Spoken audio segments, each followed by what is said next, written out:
मैं सबसे पहले समाजवादी पार्टी के राष्ट्रीय महासचिव स्वामी प्रसाद मौर्य जी को बहुत बहुत धन्यवाद देना चाहता हूं और उन्हें बधाई भी देता हूं साथ साथ कि उन्होंने जो राजनीति की शुरुआत की है और अपनी संस्था में मान्यवर काशीराम जी की प्रतिमा को लगा करके उन्होंने जो संदेश देने का काम किया है, मैं उसके लिए उनको बधाई देता हूं। मान्यवर काशीराम जी ने देश में और प्रदेश में एक नई राजनीति की शुरुआत की थी। जो लोग जानते होंगे वो जानते होंगे कि जहां उन्होंने पंजाब में जन्म लिया, पुणे में नौकरी की और उसके बाद वाम से DS4 से लेकर के उन्होंने एक पार्टी का गठन किया। जहां वो नौकरी करते थे, नौकरी करते करते जिन्होंने भेदभाव और जिस तरह का व्यवहार उनके साथ हो रहा था उसको अपने दिल और दिमाग में रख करके उन्होंने जो शुरुआत की, वो शुरुआत ऐसी हुई कि धीरे धीरे परिवर्तन होने लगा। जहां उन्होंने बाबा साहब भीमराव अम्बेडकर जी के रास्ते पे चल करके जो समाज सबसे पीछे था, जिस समाज को कोई सम्मान नहीं दे रहा था, जिस समाज को जो अधिकार मिल जाने चाहिए थे वो नहीं मिले थे, जो संघर्ष बाबा साहब भीमराव अम्बेडकर जी ने किया, जो संविधान दे करके उन्हें अधिकार दिए, उन अधिकारों को भी नहीं दिया जा रहा था। उस समय मान्यवर काशीराम जी न केवल उत्तर प्रदेश बल्कि देश में लोगों के पास जाकर के, गांव-गांव, घर-घर जाकर के लोगों को जोड़ने का काम किया। जो लोग आज इस बात को कह रहे हैं कि हम लोग बहुजन समाज में सेंध लगाने आए हैं, मैं उनसे कहना चाहता हूं कि हम लोग सेंध लगाने वाले लोग नहीं हैं, हम बहुजन समाज को बांधने वाले लोग हैं। हम लोग बांध करके आगे चलना चाहते हैं। जो रास्ता बाबा साहब ने दिखाया, मान्यवर काशीराम जी ने दिखाया, उस रास्ते पे चलने का काम करेंगे। ये लड़ाई बहुत पुरानी है। न केवल उत्तर प्रदेश, देश देख रहा है जब से ये प्रतिमा का अनावरण का कार्यक्रम शुरू हुआ है। बहुजन समाज पार्टी को न जाने कौन सी बात अच्छी नहीं लग रही है। उनकी पार्टी के नेताओं को, उनकी पार्टी के लोगों को कम से कम बधाई देना चाहिए था, और बधाई इसलिए देना चाहिए था जिस बहुजन समाज पार्टी को बनाने में खून पसीना बहाया, जिस आंदोलन को उस ऊंचाई तक लेकर के गए, उन्हीं को सम्मान देने का काम आज हो रहा है यहां पर। लेकिन वो बधाई की जगह कुछ और बातें कह रहे हैं। मुझे खुशी है इस बात की कि माननीय काशीराम जी सबसे पहले इटावा से जीत करके लोकसभा में पहुंचे थे। उन्होंने कई चुनाव लड़े, छत्तीसगढ़ से लेकर के अमेठी, इलाहाबाद, बहुत सी जगह चुनाव लड़े, लोगों को जोड़ा। कई बार जीत के करीब पहुंचे लेकिन जीत नहीं पाए। जनता ने समर्थन दिया लेकिन समर्थन उतना नहीं मिल पाया जितना जीत हासिल कर सकते थे। लेकिन नेताजी और समाजवादियों ने उस समय बात को समझा और इटावा से पहली बार लोकसभा में चुन करके भेजा गया। और लोकसभा में पहुंचने के बाद और उसके बाद उत्तर प्रदेश की नई राजनीति शुरू हुई। अभी जब मैं मंच पे सुन रहा था कि एक नारा दिया गया और जनता भी उस नारे से जुड़ने लगी मुझे नहीं पता मीडिया के लोग, अखबार के लोग किस रूप में उस नारे को लेंगे, क्योंकि मीडिया और अखबार हमारा नहीं है। ये केवल हमारे पत्रकार साथी हमारे हैं। लेकिन मैं उनसे कहना चाहता हूं, अगर इस नारे को लेकर के कोई राजनीति में बहस करोगे,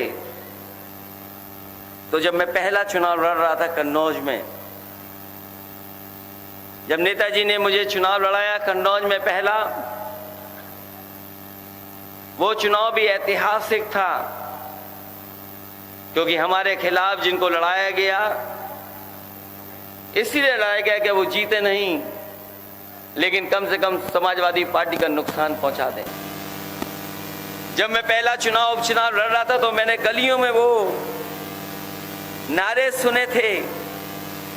अगर उनको इस नारे पे आपत्ति है तो मैं उनसे जानना चाहता हूं कि कभी कन्नौज की गलियों में आपने नारा दिया था, हाथी नहीं गणेश है, ब्रह्मा विष्णु महेश है।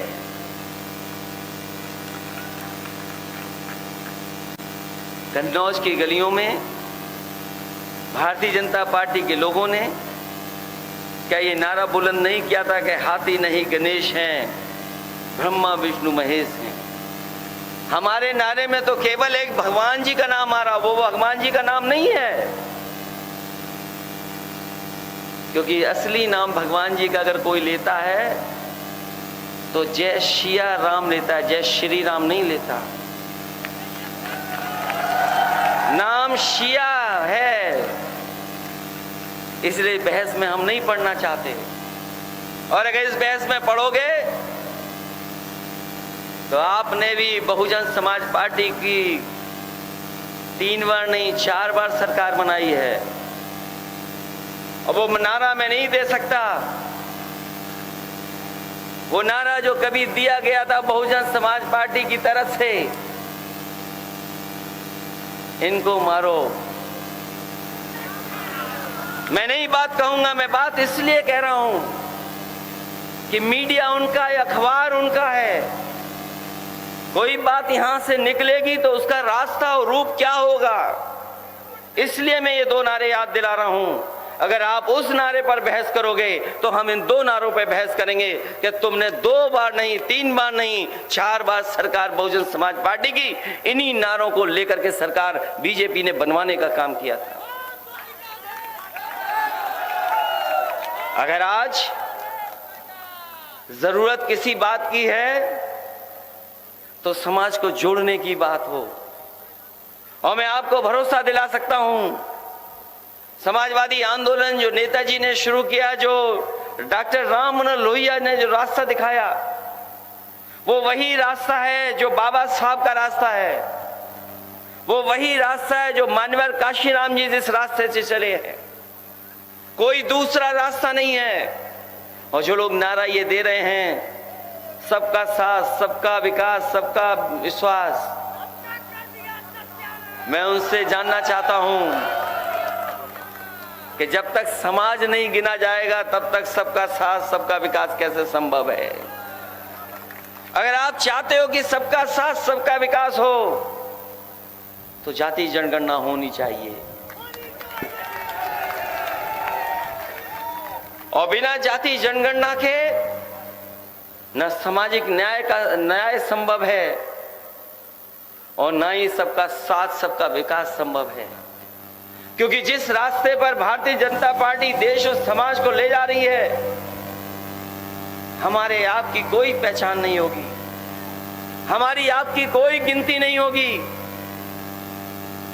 क्योंकि जिस तरह के फैसले ले रहे हैं, मैं इतिहास के पन्नों में दोबारा पलट करके बताना चाहता हूं कि इस देश में अंग्रेजों का राज था। अंग्रेज खुद नहीं आए थे, एक प्राइवेट कंपनी आई थी और वो प्राइवेट कंपनी कारोबार कर रही थी। उस पर फौज के अधिकार, कानून के अधिकार नहीं थे। लेकिन ब्रिटेन में एक कानून पास हुआ था और उस कानून के बाद वो कंपनी सरकार बन गई थी।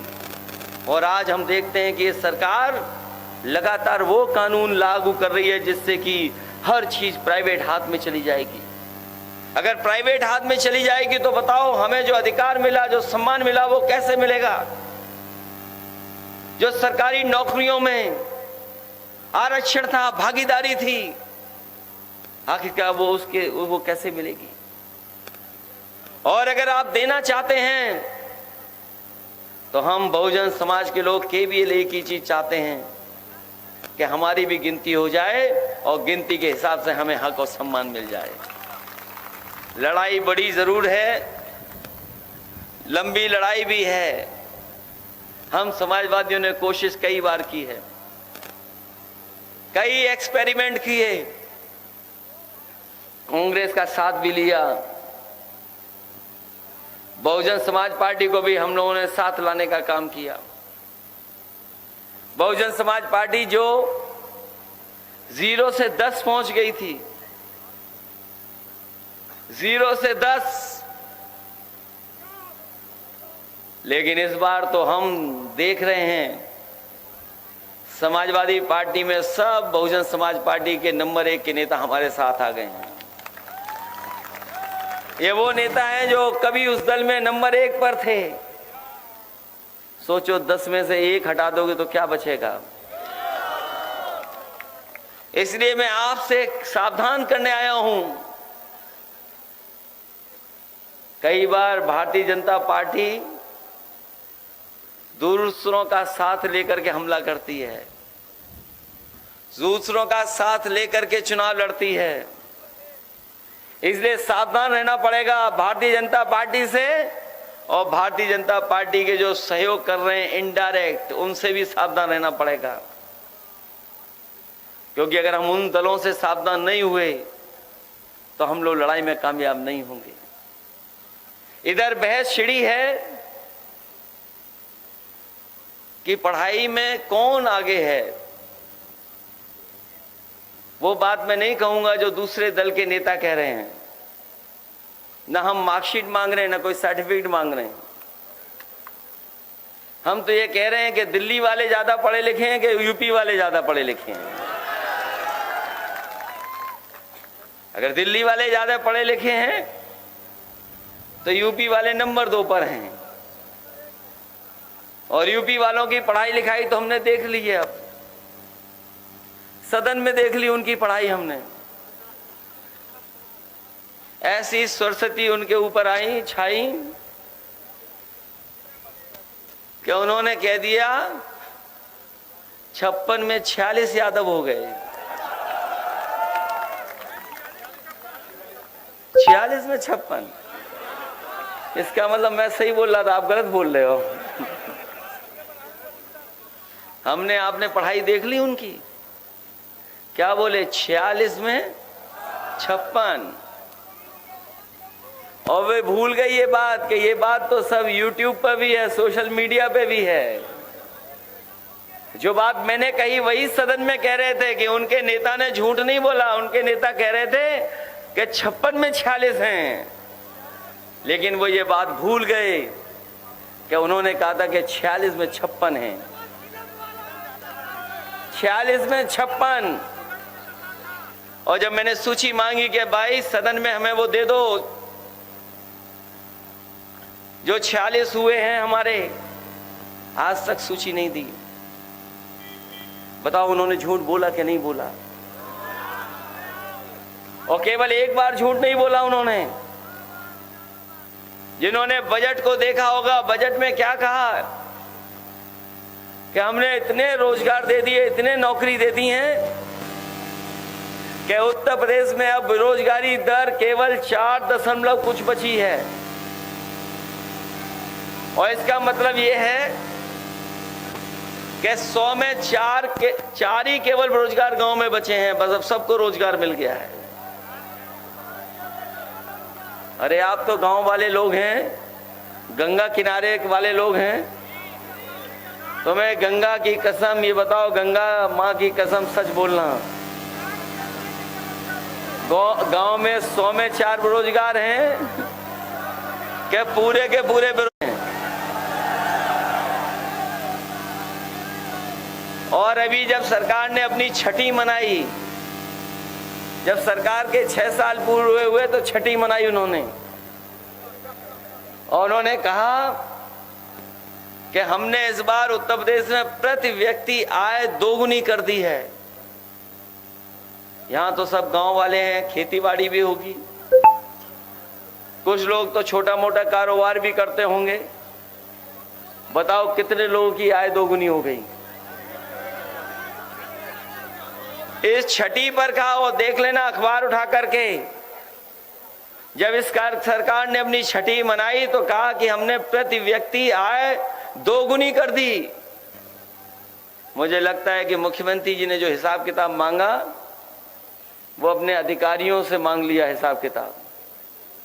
अगर आय दोगुनी किसी की हुई है तो अधिकारियों की हुई है, आम जनता की आय नहीं दोगुनी हुई है।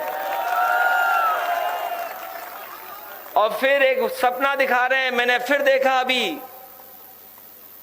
कि एक सपना दिखा रहे हैं कि $1 ट्रिलियन इकोनॉमी हो जाएगी उत्तर प्रदेश की। और हमारे गंगा किनारे वाले रहने वाले लोगों, लखनऊ से इतने दूर रहने वाले लोग, इसलिए $1 ट्रिलियन बोला जा रहा है क्योंकि आप ट्रिलियन का मतलब ही ना समझ पाओ, और जब तक समझो तब तक आपसे वोट ले लें। ये बोल रहे हैं कि $1 ट्रिलियन इकोनॉमी बनाने जा रहे हैं उत्तर प्रदेश की। $1 ट्रिलियन इकोनॉमी कैसे बनेगी? अगर हम उनके आंकड़े मान लें, जो आंकड़े उन्होंने पेश किए हैं सदन में, कहते हैं कि हमारी जो ग्रोथ रेट है वो 16% है, और 16% ग्रोथ रेट का मतलब ये है कि चारों तरफ सड़क बन रही हैं, पुल बन रहे हैं, बिजली लग रही है, अस्पताल बन रहे हैं, एम्बुलेंस चल रही हैं, पुलिस को गाड़ियां मिल रही हैं, और न जाने कितना खर्चा हो रहा है, तब जाकर के 16% की ग्रोथ रेट होगी। बताओ कहीं काम हो रहा हो तो बताओ इस सरकार में। और फिर अगर $1 ट्रिलियन की इकोनॉमी चाहिए तो अगर हम उन्हीं के आंकड़े मान लें तो आज हमें 34% की ग्रोथ रेट चाहिए। इसीलिए उन्होंने अमेरिका से कंपनी बुलाई है, उसको 200 करोड़ रुपए दे रहे हैं, और 200 करोड़ इसलिए दे रहे हैं उस कंपनी को क्योंकि जो भारतीय जनता पार्टी ने झूठ बोला है उस झूठ को कैसे सच बना दें, इसलिए 200 करोड़ अमेरिका की कंपनी को दे रहे हैं। बताओ $1 ट्रिलियन इकोनॉमी, और हमारा किसान इंतजार कर रहा है कि कहीं ऐसा केंद्र मिल जाए, कहीं ऐसे मंडी में स्थान मिल जाए जहां हमारा गेहूं की खरीद शुरू हो जाएगी। और मैं आपको क्या कह जा रहा हूं, सरकारी खरीद गेहूं की नहीं होगी, और सरकारी खरीद गेहूं की इसलिए नहीं हो रही है क्योंकि जितनी भी देश की प्राइवेट कंपनियां हैं सबको इन्होंने लाइसेंस दे दिया है, और लाइसेंस दे करके आड़तियों के माध्यम से पूरा का पूरा गेहूं खरीदा जाएगा। और जो हमारे शहर में रहने वाले लोग हैं या और कारोबारी लोग हैं, कुछ लोगों को मुनाफा पहुंचाने के लिए जो पैकेट में आटा बेच रहे हैं, वो महंगा आटा बेचा जाएगा। जिसका नाम लिया हमारे साथी ने, वही आटा पुलिस को खिलाया जाएगा, वही आटा फौज को खिलाया जाएगा। गेहूं खरीदा आपका किसने? और जब आटे की सप्लाई होगी तो सोचो किसकी होगी। और आज जरा महंगाई को देखना आप, सरसों का तेल कहां पहुंच गया, रिफाइंड तेल कहां पहुंच गया, दाल की कीमत कहां पहुंच गई, डीजल की कीमत कहां पहुंच गई, पेट्रोल की कीमत कहां पहुंच गई, बिजली का बिल कितना देना पड़ रहा है। और ये जो हमारे नौजवान लाल टोपी लगाए हो, घरों पर लाल सिलेंडर भी रखा होगा, बताओ लाल सिलेंडर का क्या हालत है। जब सिलेंडर मिला था तो बताओ कितने रुपए देने पड़ रहे थे आपको, और आज कितना देना पड़ रहा आपको। और आप लोग कुछ ना बोलें, इसलिए उत्तर प्रदेश की सरकार हर महीने आपको राशन दे रही है 100 रुपए का। आप लोग आवाज ना उठाएं, इसलिए बताओ, हिसाब किताब लगाओ कितने का राशन मिल रहा है आपको। आप खुद सोचो, हिसाब किताब लगाओ कितने का राशन होगा। और आपके सिलेंडर में कितना पैसा वसूल रही सरकार, डीजल पेट्रोल में कितना वसूल रही सरकार, बिजली के बिल में कितना वसूल रही सरकार, और जो 100 नंबर 112 के वो कितना वसूल रहे आपसे।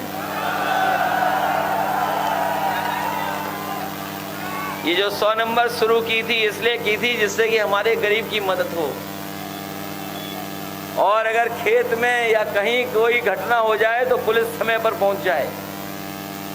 लेकिन बताओ 100 को 112 करके क्या कर दिया। और एम्बुलेंस जो थी हमारी 102, 108, उसका क्या हुआ। ये जो अस्पतालों में इलाज मिल जाता आपको, जो अस्पतालों में दवाई मिल जाती, आज किसी अस्पताल में चले जाओ आप, अगर आप गंभीर बीमारी से पीड़ित हैं तो आपको इलाज नहीं मिल पाएगा। और अगर आपके ऑपरेशन की ज़रूरत है तो समय पर सरकारी अस्पताल में आपको ऑपरेशन नहीं हो पाएगा। अगर आपको ऑपरेशन कराना तो जाइए प्राइवेट में या किसी और अस्पताल में, आपको नहीं दिए देगी सरकार। ये बातें मैं इसलिए बता रहा हूँ कि आप लोग आवाज़ ना उठाएं, इसलिए आपको राशन मिल रहा है। किसान भाई शोर न मचाएं, इसलिए आपको सम्मान राशि मिल रही है। इसलिए इस अनाज के और उसके चक्कर में तो नहीं पड़ जाओगे आप। इसलिए मैं बहुत बधाई देना चाहता हूं एक बार फिर स्वामी प्रसाद मौर्य जी को, कि जिन्होंने मान्यवर काशीराम जी की प्रतिमा को लगा करके उन्होंने नई पीढ़ी को सोचने के लिए मजबूर किया है।